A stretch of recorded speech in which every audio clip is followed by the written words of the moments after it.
IPhone EMI पे लेते हो, ब्रांड कहती है नो कॉस्ट ईएमआई है, लास्ट में बिल आ जाता है बहुत बड़ा।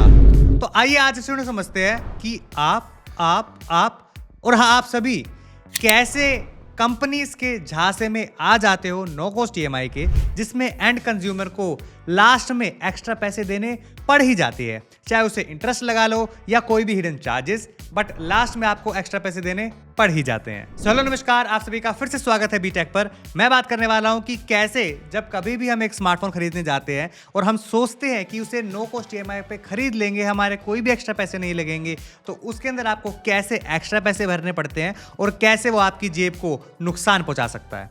So let's jump right into the video.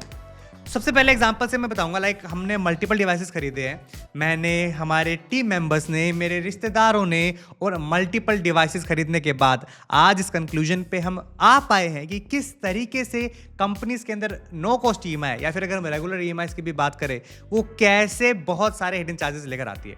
सबसे पहले अब लाइव अभी करंट एग्जाम्पल से बात कर लेते हैं। अब जैसे आईफोन 17 प्रो है, ये तो मैंने पूरा कैश में लिया था, तो उसमें मेरे को कोई भी एक्स्ट्रा चार्जेस नहीं भरने पड़े, बट मेरे को कार्ड डिस्काउंट मिला था। बट अगर आप अपफ्रंट पूरा अमाउंट नहीं देते हो तो आपको फोन लेना पड़ता है ईएमआई पे, जो कि हमारे एक टीम मेंबर ने आईफोन 17 लॉन्च पर ही लिया था, ऑफर पे विजय सेल से लिया था और नो कॉस्ट ईएमआई बनवाई थी 6 महीने की।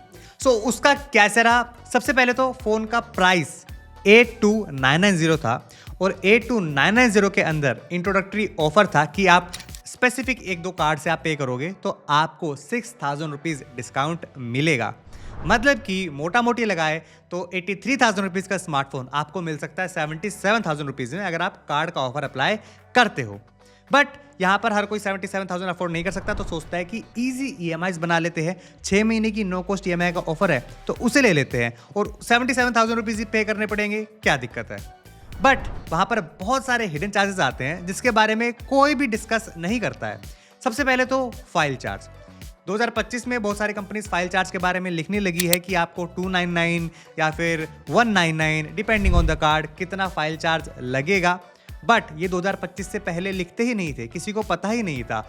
यूजुअल एंड कोई भी कंज्यूमर लेता था तो वो अपने कार्ड की स्टेटमेंट में चेक करता था कि ये किस चीज़ के पैसे लग रखे हैं, जबकि हमने ऑनलाइन पेमेंट की थी, हमारी तो कोई फाइल ही नहीं बनी। खैर, वो एक तरीका है इनका, एक प्रोसेसिंग फीस या फाइल चार्ज लेने का, तो वो तो आपकी अपफ्रंट लगेगी। बट यहाँ पर एक और एडिशनल कॉस्ट आ जाती है, जो कि है आपकी GST on the processing fees. जी हाँ, जो आपकी प्रोसेसिंग फीस है उसके ऊपर एक एक्स्ट्रा जीएसटी अप्लाई होकर आएगी। साथ ही साथ अगर आपकी पहली ईएमआई जनरेट हो गई है तो कंपनीज किस तरीके से ईएमआई जनरेट करती है, अब उसको समझते हैं कि नो कॉस्ट आपको कैसे मिलती है। सो कभी भी अगर ईएमआई जनरेट होती है तो बैंक तो उसके अंदर इंटरेस्ट लेता ही लेता है, बैंक कोई कसर नहीं छोड़ता इंटरेस्ट लेने में। बट कंपनी क्या करती है कि वो जितना इंटरेस्ट लेने वाला है ईएमआई के अंदर, उतना डिस्काउंट आपको बिल के अंदर करके दिखा देती है, ताकि जब आप ईएमआई पे करने वाले हो तो वो इंटरेस्ट साथ में आप पे करते रहो। तो ऐसा नहीं होता कि अगर 77,000 रुपीज का स्मार्टफोन है तो उसको 6 पार्ट में डिवाइड कर दिया और इतने पैसे आपको हर महीने देने पड़ेंगे। नहीं, 77,000 रुपीज में इंटरेस्ट वाला अमाउंट 13%, 14%, जितना भी डिपेंडिंग ऑन द कंपनी होगा, वो माइनस कर दिया जाता है, ताकि आप केवल इतना अपफ्रंट अमाउंट दिखा पाए और इंटरेस्ट को 6 पार्ट्स में ले पाए। नाउ अब ये इंटरेस्ट देने में क्या दिक्कत आती है उसकी बात करते हैं। सबसे पहले तो अगर आपकी जैसी पहली ईएमआई जनरेट होती है, पहली ईएमआई जनरेट होते ही उसके अंदर ईएमआई की अमाउंट, उसके ऊपर फाइल चार्ज, ईएमआई का इंटरेस्ट और जो फाइल चार्ज था, मतलब ईएमआई का इंटरेस्ट और फाइल चार्ज दोनों के ऊपर सेपरेट जीएसटी अप्लाई होता है। वो कुल मिलाकर आपकी पहली ईएमआई को बहुत बड़ा बना देता है और उसके बाद फिर ये हर महीने चलता रहता है ना। अगर हम सेकंड महीने की बात करेंगे तो सेकंड महीने में हमारा फाइल चार्ज नहीं है, तो फाइल चार्ज नहीं है या प्रोसेसिंग फीस नहीं है, तो उसके ऊपर लगने वाला जीएसटी भी नहीं है।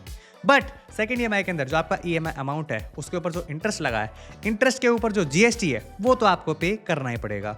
और अभी जैसे हमने बताया कि हमने जो आईफोन 17 बाय किया था उसकी जो 3 महीने की ईएमआई कंप्लीट हो चुकी है, 4th अभी आने वाली है, तो 3 ईएमआई कंप्लीट होने के बाद जो अभी तक का उसका ट्रैक रिकॉर्ड चल रहा है, उसके बिहाफ पे जो फोन 77,000 रुपीज का पड़ने वाला था वो 78,200 समथिंग या 100 समथिंग के आसपास पड़ रहा है। मतलब कि नो कॉस्ट ईएमआई में बोला जा रहा है कि कोई चार्जेस एक्स्ट्रा नहीं है, पर 1000 रुपये आप एक्स्ट्रा पे कर रहे हो। इसीलिए नो कॉस्ट ईएमआई कभी भी नो कॉस्ट ईएमआई नहीं होती है। अब यहाँ पर भी बहुत सारी चीज़ें आ जाती है, कंपनी जो प्ले करती है कि ऑफर, मान लो जो डिस्काउंट है, मान लो 80,000 रुपये का स्मार्टफोन है, आपको पूरे अपफ्रंट पैसे देने पर डिस्काउंट दे ही नहीं रही है। वो कह रहे हैं कि आपको ये EMI पे ही लेना पड़ेगा ताकि आपको डिस्काउंट मिल सके। ये प्रैक्टिस भी काफ़ी हो रही है कंपनीज की। साथ ही साथ जो लोग, इंडिया में बहुत सारे लोग हैं, और मैं कभी भी अपनी वीडियोस में सजेस्ट नहीं करता हूँ कि आपको EMI पे खरीदना है तो सिर्फ नो कॉस्ट EMI पे खरीदो। अगर आप जो एक्स्ट्रा कॉस्ट जो आपको दिख रही है उसे बियर कर सकते हो, क्योंकि बाद में आपको क्रेडिट कार्ड वालों से, कस्टमर केयर से लड़ने का कोई फायदा नहीं, ये सब चीज़ें तो लगेंगी। इसके अलावा कोई चार्ज है तो डेफिनेटली आपको कस्टमर केयर पे बात कर लेनी चाहिए। नो कॉस्ट EMI के अलावा अगर आप कोई दूसरी EMI लेते हो तो उसके अंदर आपको जो चार्जेस है बहुत ज़्यादा देने पड़ते हैं, और वो आपको डेफिनेटली नहीं करना चाहिए ना। उसके अंदर क्या हो जाता है, आपका अमाउंट है, अमाउंट के ऊपर इंटरेस्ट है, और ये इंटरेस्ट भी छोटा मोटा इंटरेस्ट नहीं होता, 13-14 कई जगह तो 17% भी होता है वो इंटरेस्ट है, और उसके ऊपर GST है। और उसके अंदर भी काफ़ी लोग सोचा है कि हर महीने मेरे को कम पैसे देने पड़ेंगे, मैं 12 महीने की, 18 महीने की, 24 महीने की EMI बनवा लेता हूँ। बट वो जितने ज़्यादा महीने की EMI बनवाओगे उतना ज़्यादा हर EMI पे GST ऐड होता जाएगा, हर EMI पे अलग अलग इंटरेस्ट ऐड होता जाएगा, और उतनी ज़्यादा टाइम का इंटरेस्ट ऐड होगा तो वो कॉस्ट आपकी बहुत बहुत बहुत ज़्यादा बढ़ जाएगी। तो इसलिए EMI पे ले रहे हो तो ट्राई करो नो कॉस्ट ही लो, और जितनी नो कॉस्ट अलाउड है 3 महीने 6 महीने की, जितने कम पीरियड तक की आप अफोर्ड कर सकते हो उतने कम की लेके उसे ख़त्म कर दो।